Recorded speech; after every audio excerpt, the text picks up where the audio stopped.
요한복음 7장 37절에서 39절의 말씀입니다. 짧은 3절의 말씀인데요. 우리 각자 계신 자리에서 저와 함께 합독해서 읽도록 하겠습니다. 시작. 명절 끝날 곧 큰 날에 예수께서 서서 외쳐 이르시되 누구든지 목마르거든 내게로 와서 마시라. 나를 믿는 자는 성경의 이름과 같이 그 배에서 생수의 강이 흘러나오리라 하시니 이는 그를 믿는 자들이 받을 성령을 가리켜 말씀하신 것이라. 예수께서 아직 영광을 받지 않으셨으므로 성령이 아직 그들에게 계시지 아니하시더라. 아멘.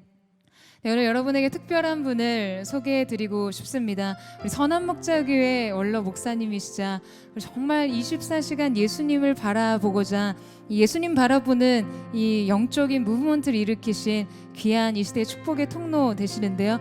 우리 유기성 목사님 나오실 때 우리 큰 사랑과 축복의 박수로 맞이하도록 하겠습니다. 포드처치 모든 성도 여러분들을 진심으로 축복합니다. 이렇게 영상으로 설교를 하게 되는 일이 저에게는 너무 아쉽기도 합니다. 언젠가는 현장에서 여러분들과 함께 예배하고 또 말씀을 함께 나눌 그런 기회가 있으리라고 기대를 합니다. 원희경 목사님과 또 젊은 세대들 중심의 포드처치에 대해서는 이미 많이 알고 있었습니다. 오늘 여러분들과 함께 주님이 주신 말씀을 함께 나누는 것이 저에게는 큰 기쁨이기도 합니다. 오늘 말씀의 제목은 생수의 강이 흐르게 하라 입니다. 우리가 예수님을 믿었을 때 하나님께서 우리에게 허락하신 가장 놀라운 복이 생수의 강이 우리에게서부터 흘러나가는 것입니다. 이 일이 오늘 우리 포드처치에 또 여러분 모두의 삶 속에 그대로 이루어지게 되기를 축복합니다. 예수님께서 약속하신 이 생수의 강이 흐른다는 말은 단순히 우리에게 주신 복음이 우리 영혼 구원만 아니라고 하는 것을 말씀하고 있는 겁니다. 우리의 삶 전체 모든 영역에 우리가 살고 있는 우리 지역 공동체 안에 진정한 공동체의 구원 또 온 세상의 구원이 함께 있는 것입니다. 그래서 로잔의 구호가 온전한 복음입니다.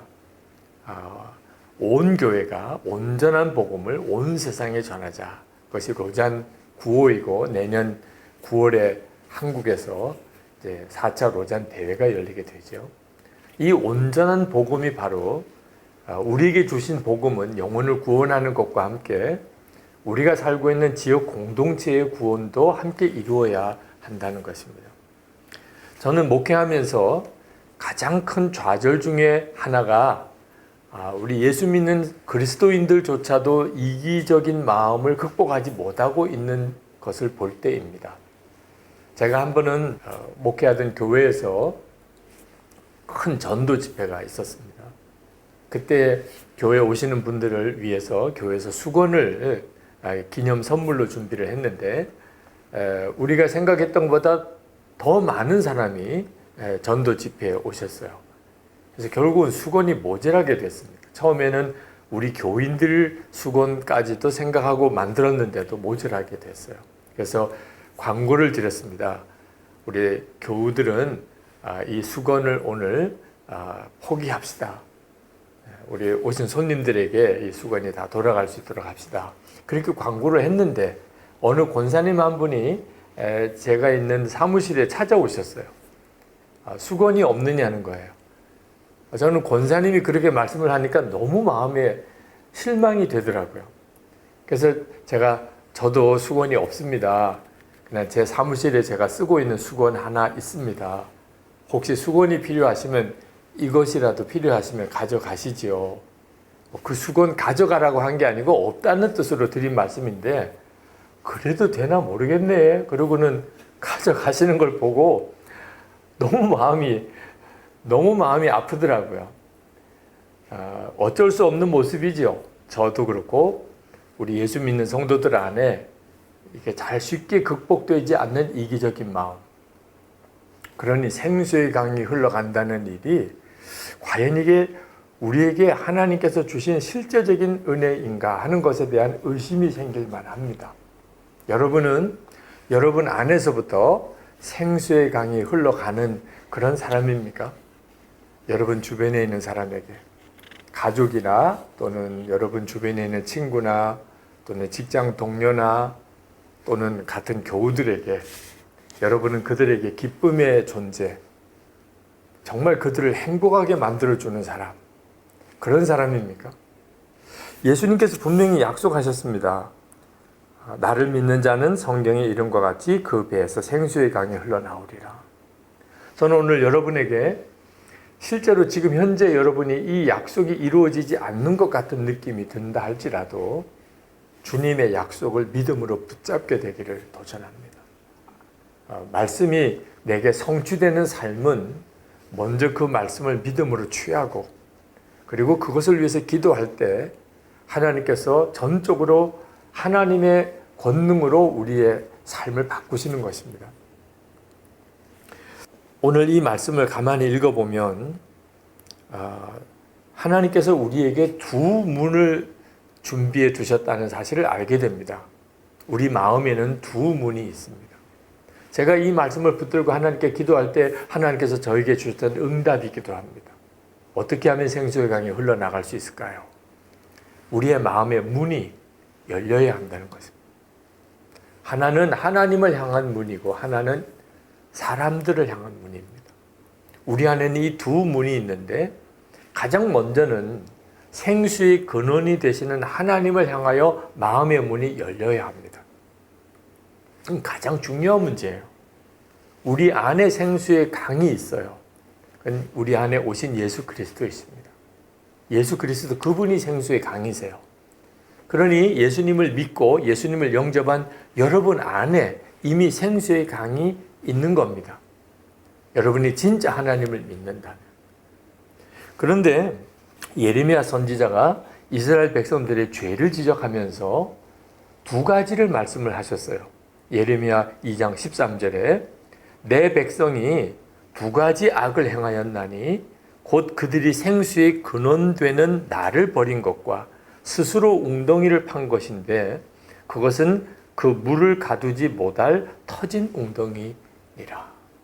이스라엘 백성들이 하나님께 저지른 악이 두 가지가 있는데 하나는 생수의 근원이신 하나님을 버렸다는 것과 물을 가두지 못할 터진 웅덩이를 만들었다는 것입니다. 자, 이스라엘 백성들은 하나님을 믿는 사람들이었습니다. 그런데 생수의 근원이 되시는 하나님을 믿지 못하고 버렸다. 그렇게 예레미야 선지자가 말씀하셨어요. 믿는데, 하나님을 믿는데 또 하나님을 버렸다는 거예요. 이건 도대체 어떻게 된 경우일까요?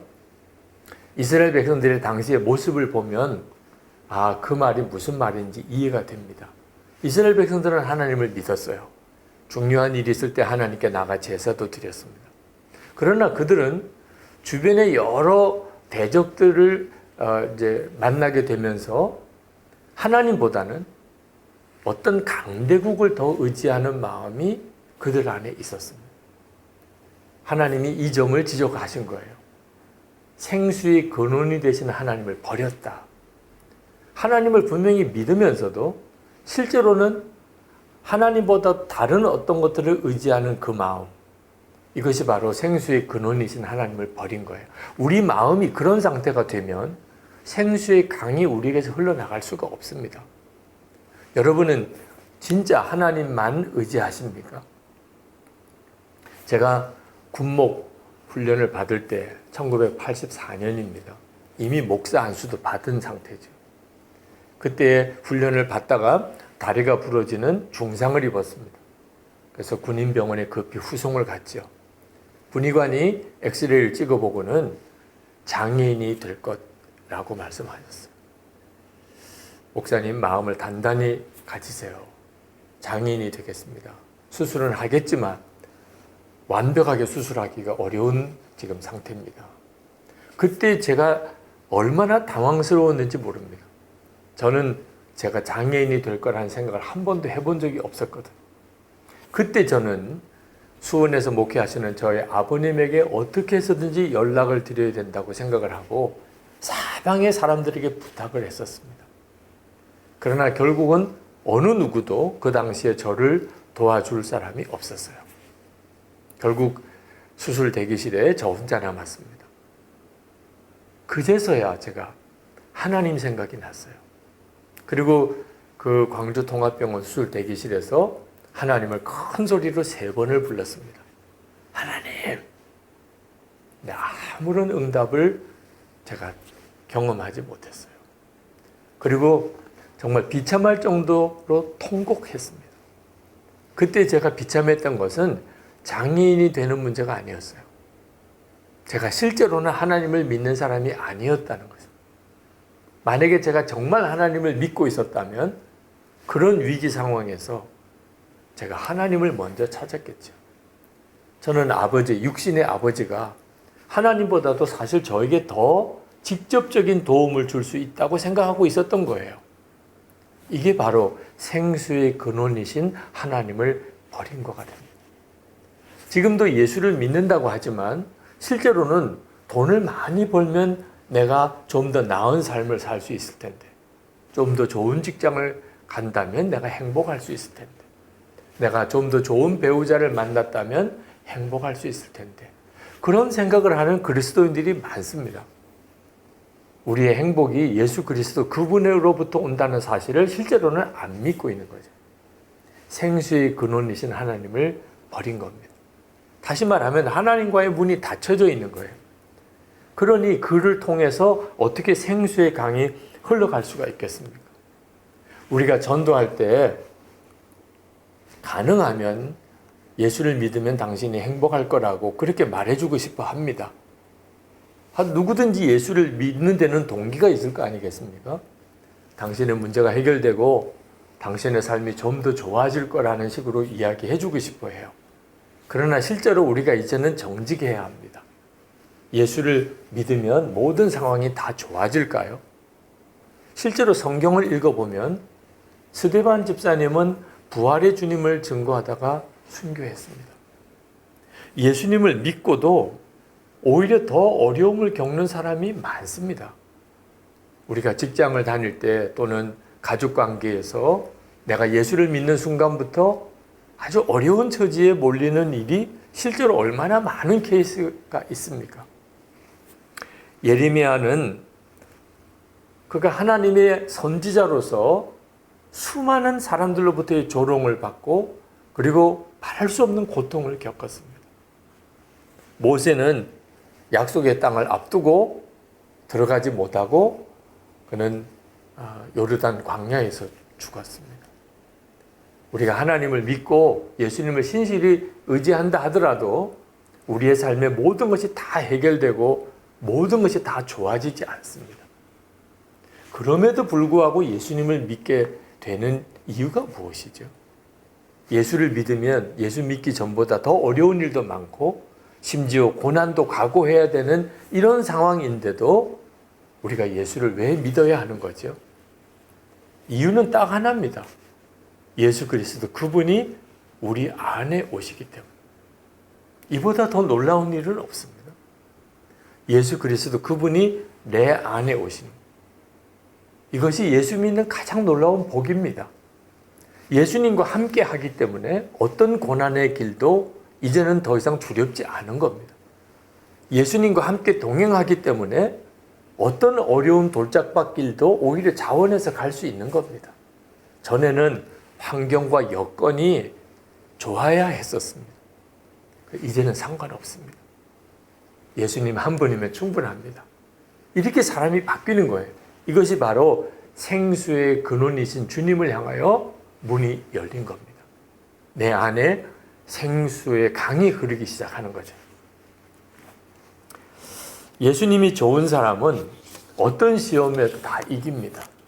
우리가 하나님께 예배하는, 특히 포드처치는 예배의 강조가 많은 아주 중요한 교회의 핵심 가치 중에 하나가 예배라고 들었는데, 사실 환경이 좋고 또 분위기도 좋고 사람도 많이 모이고 많은 사람들이 그런 예배를 찾아갑니다.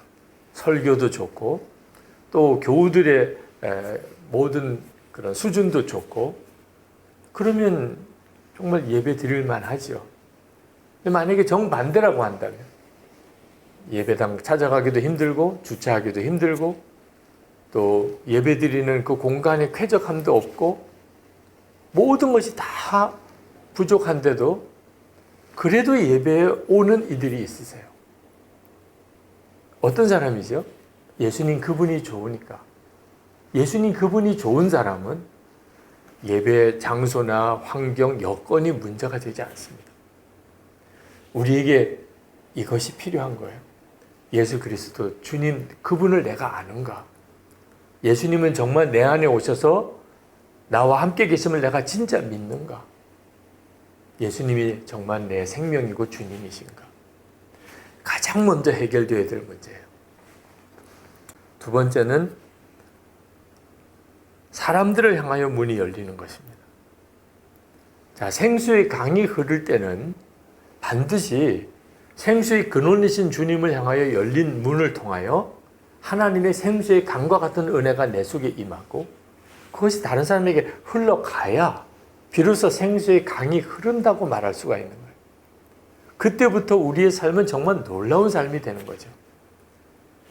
어느 부유하고 아름답고 아주 교양이 있는 여자분이 계셨는데 그분이 예수를 믿고 나름 아주 경건하게 사는 분이었습니다.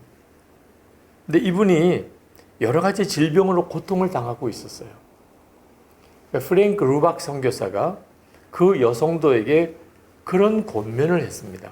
당신이 상당히 부유한 사람인데 병을 고치시는 것은 주님께 정말 맡기고 우리 병을 고쳐주시는 분은 주님이시니까 당신이 가지고 있는 재산으로 당신의 병이 고침을 받지 못하고 있는데 주님께 정말 맡기시라.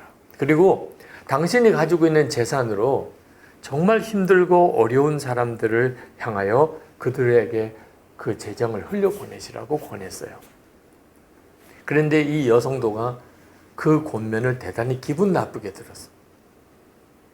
본인에게 정말 그럴 마음이 전혀 없었던 거죠. 프랭크 루박 선교사가 책에서 그 여성도에 대해서 안타까운 마음으로 그렇게 썼습니다. 만약에 그가 자기가 가지고 있는 재정을 어려운 이들을 위하여 흘려보내는 일에 힘썼다면 아마 하나님께서 그의 가지고 있는 육신의 질병을 고치시는 은혜의 역사를 그에게 허락하실 수 있었을 것이라. 그러나 그는 안타깝게도 사람을 향하여는 마음이 닫혀져 있었어요.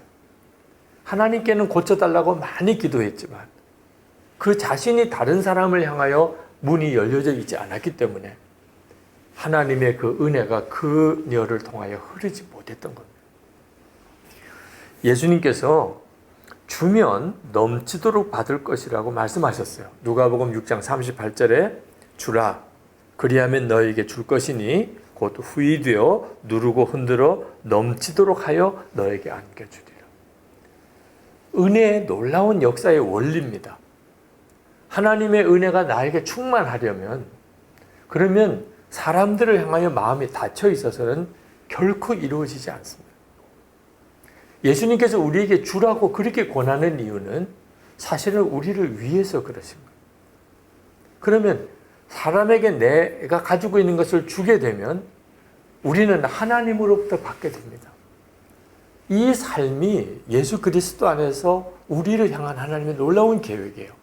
하나님은 우리가 어떤 성공하는 사람이 되기를 원하지 않으시고 우리에게서부터 생수의 강에 흘러나가는 사람이 되기를 원하시는 것을 잊으시면 안 됩니다. 프랭크 루박 선교사의 권능의 통로라는 책에 보면 어떤 여인이 정말 놀라운 성령의 체험을 했습니다. 그래서 그가 오랫동안 겪었던 마음의 심란한 문제, 여러 가지 그를 고통스럽게 했던 질병들, 인생의 무거운 짐에서 그가 노임을 받았어요. 얼마나 황홀했던지 식사를 하고 싶은 마음도 없어졌을 정도입니다. 그런데 어느 순간에 이 여인의 마음에 자기가 누리는 이 놀라운 체험을 만약에 다 잃어버리게 되면 어떻게 될까 하는 두려움이 왔어요. 하나님께서 그 영혼에 찾아오시는 이 은혜, 정말 주님은 살아계시구나 하는 사실을 분명히 깨닫게 된 그 은혜의 눈이 어느 순간에 만약에 나에게 사라진다면 그게 너무 두려웠어요. 그래서 프랭크 루박 선교사에게 찾아와서 상담을 했습니다. 그때 프랭크 루박 선교사가 이런 조언을 해주었어요. 이 새롭고 놀라운 은혜가 반드시 세상으로 흘러나가야 합니다. 만약에 당신에게 임했던 이 은혜를 나누지 않으면 그 은혜는 떠나갈 것입니다. 우리 많은 성도들이 은혜를 받아요. 실제로 은혜를 사모하지만 우리가 하루를 살아보면 하나님의 은혜 없이는 살 수 없는 하루하루를 살고 있음을 알게 됩니다. 그렇게 은혜를 계속 받으면서도 은혜를 누리는 것을 실제로 느끼지를 못하세요. 많은 성도들을 만나 상담해 보면 자기는 은혜를 받은 게 없는 것처럼 생각을 해요. 그때 이유가 딱 하나 있더라고요. 그가 다른 사람에게 자기가 받은 은혜를 나누지 않는 거예요. 제가 예수 동행 운동을 하면서 일기를 매일 써보라고 권합니다. 일기를 써보시라고. 아침에 일어났을 때부터 밤에 잘 때까지 주님을 바라보며 사는 삶을 일기로 써보시라. 이유는요, 오늘 하루 하나님이 내게 주신 은혜가 어떤 것인지 자체를 대부분 사람들이 생각도 못하고 그날 하루를 지나게 됩니다. 다음 날이 되면 그 전날 받은 은혜는 하나도 생각이 안 나요. 오늘 여러분에게 한번 물어보고 싶어요. 여러분 이 설교를 들으시는 이 주일 그 전 어제 토요일 어제 무슨 은혜를 받았다고 기억나십니까? 하루를 지났어요. 우리는 은혜 없이는 하루도 못 사는 사람입니다. 아침에 눈을 뜰 때부터 잠잘 때까지, 심지어 자고 있는 그 순간에도 하나님의 은혜 아래 있는 거예요. 그런데도 어제 받은 은혜가 하나도 기억이 안 나요. 기록에 두지 않았기 때문에. 그리고 또 하나가 내가 받은 은혜를 다른 사람과 나누지 않는 겁니다. 여러분, 만약에 여러분이 매일 일기를 기록하고 그리고 주변 사람들에게 여러분이 받은 은혜를 계속 이야기하고 전해주고 여러분이 받은 은혜를 그 사람과 함께 나누려고 한다면 여러분에게 일어나는 놀라운 변화가 있을 겁니다. 그것은 여러분이 받은 은혜를 여러분이 알게 되는 거예요. 이건 정말 놀라운 일이에요. 미국 남북 전쟁이 끝나고 북군 사령관인 그랜트 장군과 남군 총사령관인 리 장군이 최종 전쟁을 마무리하는 종전 협상 자리에 앉았습니다. 한 사람은 이제 승리한 승장이고 한 사람은 패배한 패장이죠. 자, 패장인 리 장군이 먼저 입을 열었습니다. 우리에게 어떤 요구를 하실 겁니까? 우리가 어떤 요구를 들어드려야 하는 겁니까? 그때 이 리 장군의 머릿속에는 전쟁 포로의 문제, 전쟁 배상금의 문제, 전범 처리의 문제, 뭐 이런 생각들이 있었을 거예요. 그때 승자인 그랜트 장군이 대답을 했습니다. 우리가 요구하는 것은 단 하나입니다. 모두 다 고향으로 돌아가시오. 먼 길이니 타던 말은 그냥 타고 가시오. 귀향하는 데 필요한 식량은 우리가 어떻게든 준비해 보겠어. 그 말을 들은 리 장군의 눈시울이 붉어졌다고 그랬습니다. 이게 미국 남북 전쟁의 종전 협상 장면입니다. 막대한 전쟁 보상금, 전쟁 관련자들 처벌 문제, 이런 아주 까다로운 문제들이 있었죠. 아마 이걸 요구한다면 패장인 리 장군이 거부할 수 없었을 겁니다. 그렇지만 그랜트 장군은 아무것도 요구하지 않았어요. 단순히 이제는 고향으로 돌아가시라는. 협상이 타결되고 리 장군이 항복문서에 사인했다는 소식을 사람들이 듣고 북군들이 뭐 환호성을 질렀어요. 대포를 쏘고 엄청난 잔치가 벌어졌죠. 그때 이 그랜트 장군이 그 모습을 보고 대단히 화를 냈어요. 그리고는 큰 소리로 말했어요. 당장 집어치우라. 적에게 승리했을 때 그때 하는 어떤 행사나 언행도 당장 중단하라. 남군은 지금 이 순간부터 우리의 적이 아니라 그들은 바로 우리의 형제다. 이것이 미국 남북전쟁의 마무리였습니다. 왜 인류 역사상 지금 미국처럼 이렇게 풍요와 그리고 평화, 번영을 누린 나라가 다시 찾아볼 수 있을까? 그런 미국이 이런 일들 때문에 사실 지금의 미국이 된 거예요.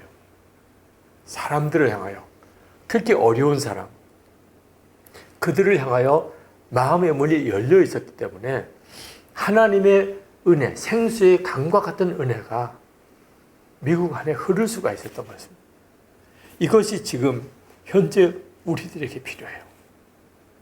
이 생수의 강이 흐르는 것은 휴머니즘과 차이가 있습니다. 휴머니즘도 어려운 사람, 핍박당하는 사람, 고난당하는 사람, 그런 사람들을 향하여 우리가 마음을 쓰자는 거죠. 그렇지만 휴머니즘에는 생수의 강이신 하나님을 향하여 마음의 문이 열려져 있는 것이 없어요. 그냥 우리들 가지고 있는 것으로 우리가 어려운 사람을 잘 살피고 또 억울한 사람, 고난당하는 사람을 우리가 신경 쓰자는 거죠. 결과는요, 결국은 지치는 거예요. 우리가 할 수 있는 게 없어요. 우리가 진정으로 다른 사람을 도울 수 있는 게 없어요. 한계가 있을 수밖에 없어요. 결국은 우리 스스로가 모순에 빠지게 돼요. 이것이 휴머니즘의 한계예요. 그런데 기독교 복음은 달라요. 기독교 복음은 생수의 강이신 하나님의 은혜의 역사가 있어요. 그 은혜가 우리를 통해 흘러가는 것이에요. 꼭 명심해야 합니다. 하나님과 사람 양쪽을 향하여 다 문이 열려야 한다는 것입니다. 용서도 양쪽 문이 다 열려야 용서의 역사가 일어나요. 마태복음 6장 12절에 우리가 우리에게 죄 지은 자를 사하여 준 것 같이 우리 죄를 사하여 주옵시고, 양쪽이 다 열려져 있는 거죠. 하나님이 우리를 용서하시지만 우리도 다른 사람을 용서하는 것이 함께 열려 있어야 이 용서의 은혜가 우리 가운데 임하는 겁니다. 기도도 양쪽 문이 다 열려야 응답을 받습니다. 마태복음 7장 7절에 구하라 그리하면 너에게 주실 것이요 찾으라 그리하면 찾아낼 것이요 문을 두드리라 그리하면 너에게 열릴 것이니 구하는 이마다 받을 것이요 찾는 이는 찾아낼 것이요 두드리는 이에게는 열릴 것이니라. 놀라운 기도에 대한 약속이잖아요. 그런데 7장 12절에 가면 무엇이든지 남에게 대접을 받고자 하는 대로 너희도 남을 대접하라. 이것이 율법이여 선지자니라. 기도에 대한 교훈의 마지막 결론이 너희도 다른 사람에게 똑같이 그렇게 대접하라. 다시 말하면 하나님께 기도 응답을 구하는가? 그렇다면 다른 사람들이 너희에게 요구하는 것에 대해서도 응답해 주라는. 기도도 양쪽 문이 다 열려 있어야 하나님이 기도의 역사를 이루시게 되는 거예요. 구원은 마찬가지죠. 진짜 그렇습니다. 양쪽 문이 다 열려 있어야 돼요. 마태복음 25장 40절에 임금이 대답하여 이르시되 내가 진실로 너희에게 이르노니 너희가 여기 내 형제 중에 지극히 작은 자 하나에게 한 것이 곧 내게 한 것이니라 하시고, 우리가 하나님 앞에 섰을 때 그때 지극히 작은 자 하나에게 한 것이 그대로 주님께 한 것이 된다는 거예요.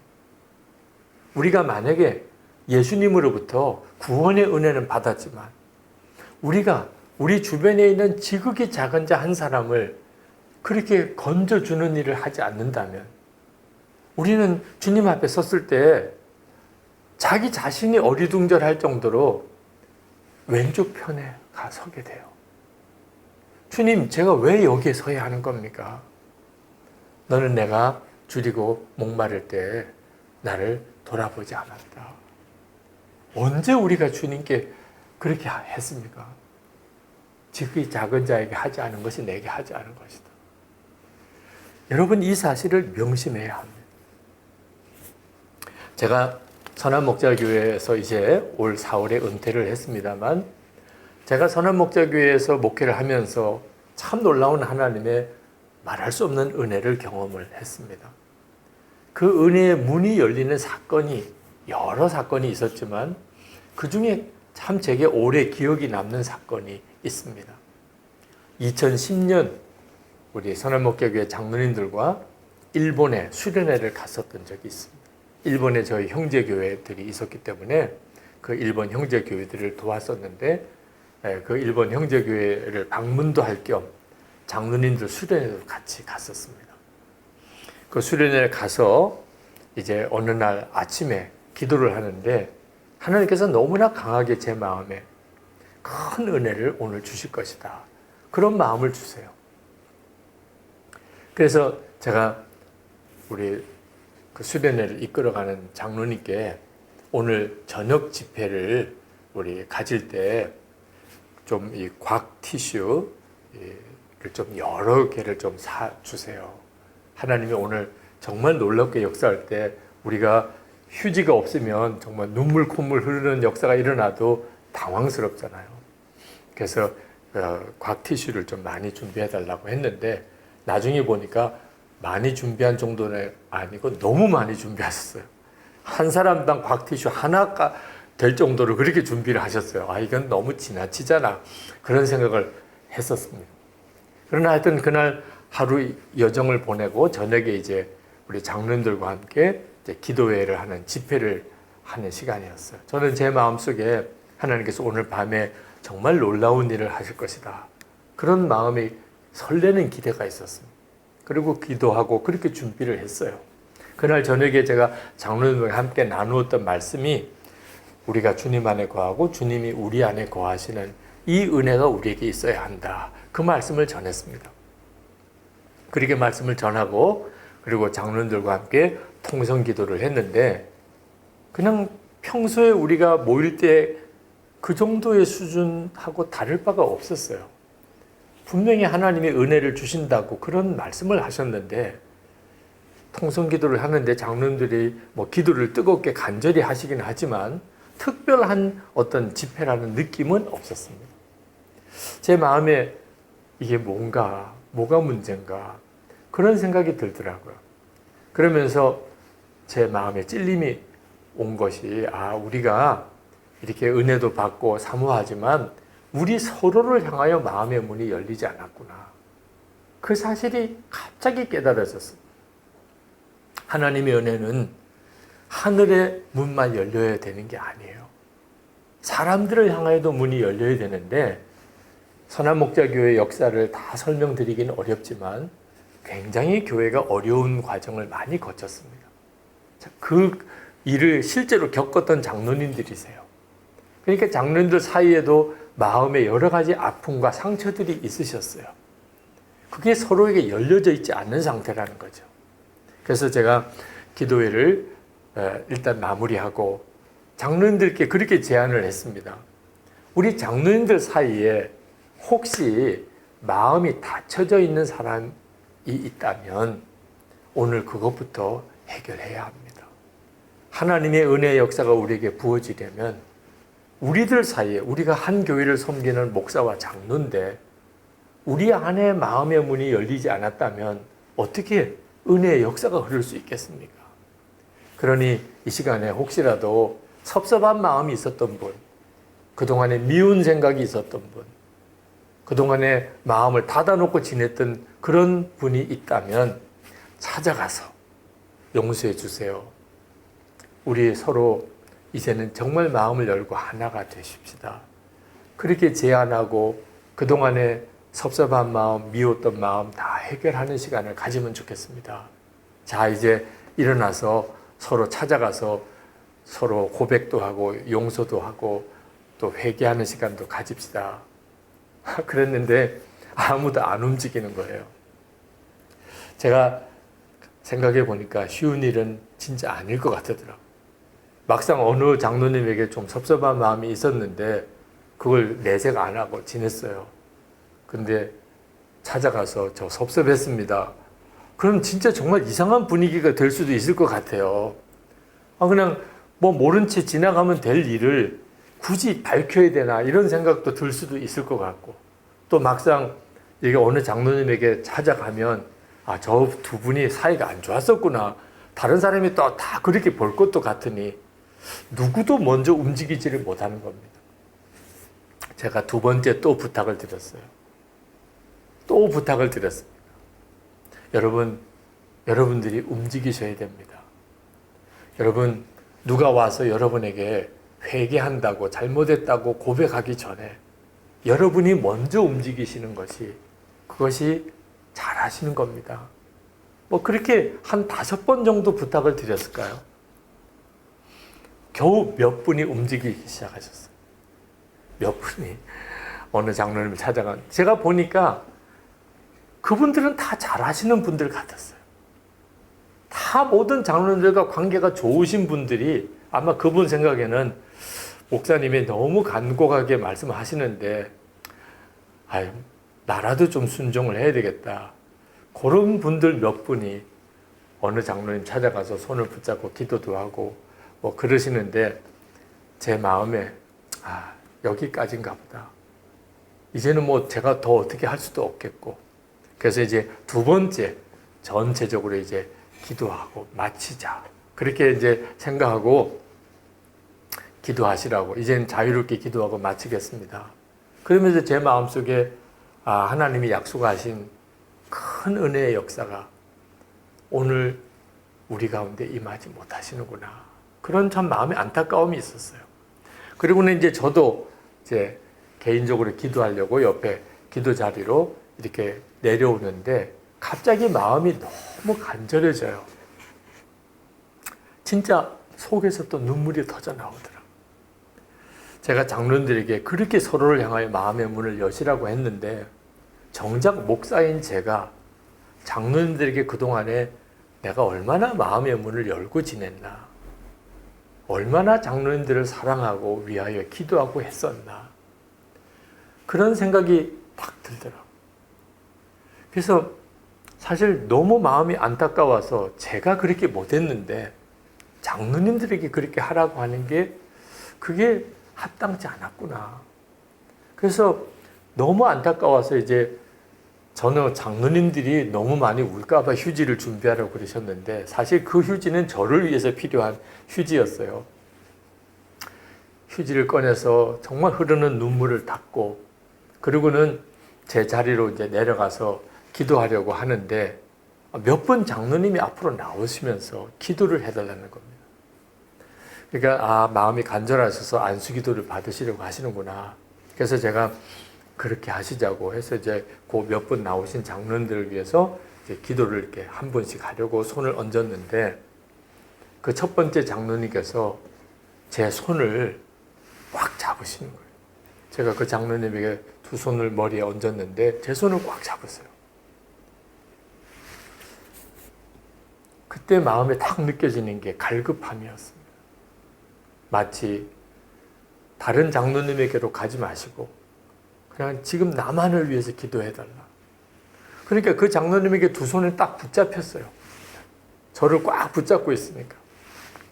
제 마음속에 이렇게 갈급한 마음을 가지고 계신데, 그동안에 제가 장로님들에게 설교만 하려고 그랬고 가르치려고만 하려고 그랬고, 진짜 그 장로님들의 마음의 심령을 제가 정말 살피고 위하여 기도하지 못했구나, 그런 마음이 드는데, 막 속에서부터 그 장로님을 위해서 기도하는 게 아니고 통곡을 하게 되더라고요. 근데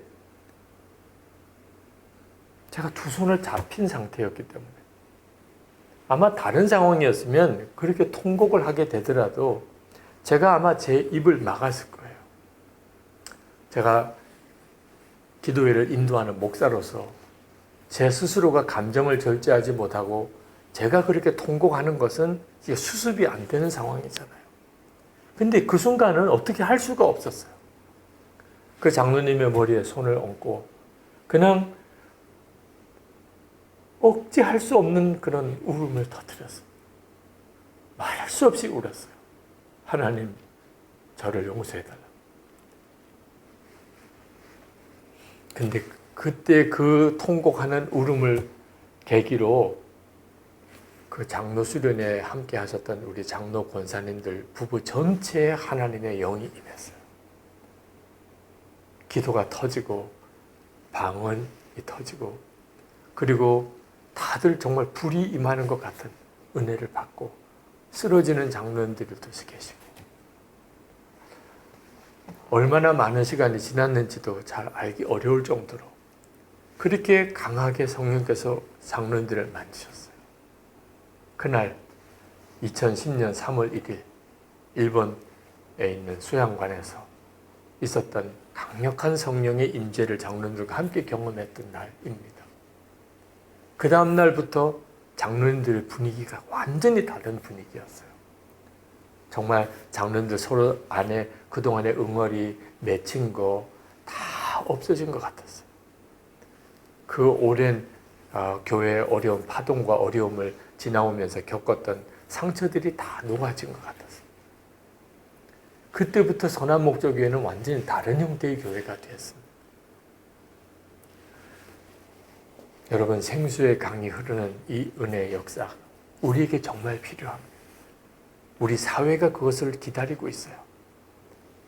우리는 단순히 한 영혼 구원하고 그리고 불신자를 교인되게 만드는 일을 위해서만 부름을 받은 게 아닙니다. 우리는 우리가 살고 있는 지역 공동체 전체를 치유하고 회복하고 하나님의 나라를 세우는 일을 위하여 우리가 교회로 부름을 받았고 성도로 부름을 받았습니다.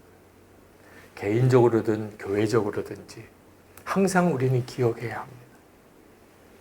우리는 생수의 강이 흐르는 통로라는 거예요. 절대로 은혜의 종착역이 아닙니다. 우리는 내가 은혜를 받은 것으로 끝나는 사람이 아닙니다. 우리는 은혜가 우리를 통해 흘러가는 사람인 것이에요. 호드처치가 정말 생수의 강이 흐르는 교회, 성도 여러분 모두가 주님을 향하여 문이 열리고 그리고 사람들을 향하여 문이 열리는 그런 성도들이 되어서 주님의 약속하신 말씀이 그대로 이루어진 성도들이 되시기를 진심으로 축복합니다. 기도합시다. 은혜와 사랑이 많으신 하나님, 하나님께서 하나님을 정말 예배하고자 하는 이 시대의 청년과 젊은 세대들을 위하여 세우신 이 포드처치가 하나님의 영광을 드러내는 교회로 더욱 서가게 되기를 축복합니다. 오늘 주님께서 주신 말씀이 앞으로 포드처치를 향한 하나님의 놀라운 계획이 되기를 축복합니다. 그리고 오늘 이 예배를 드리는 모든 성도들의 심령과 그의 가정생활과 또 저의 일터에서의 삶 그리고 신앙 공동체 안에서의 삶 속에 그대로 이루어지게 되기를 축복합니다.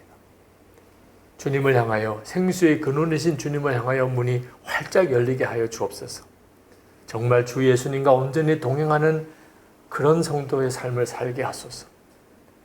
예수님 한 분이면 만족한 그런 확신 가운데 살게 하소서. 그러나 동시에 주변에 있는 모든 이들을 향하여 저들의 마음의 문이 또한 열리게 하여 주소서. 저들에게 주신 은혜가 가까이 있는 사람들에게 또 멀리 있는 사람들에게조차 흘러가게 하소서.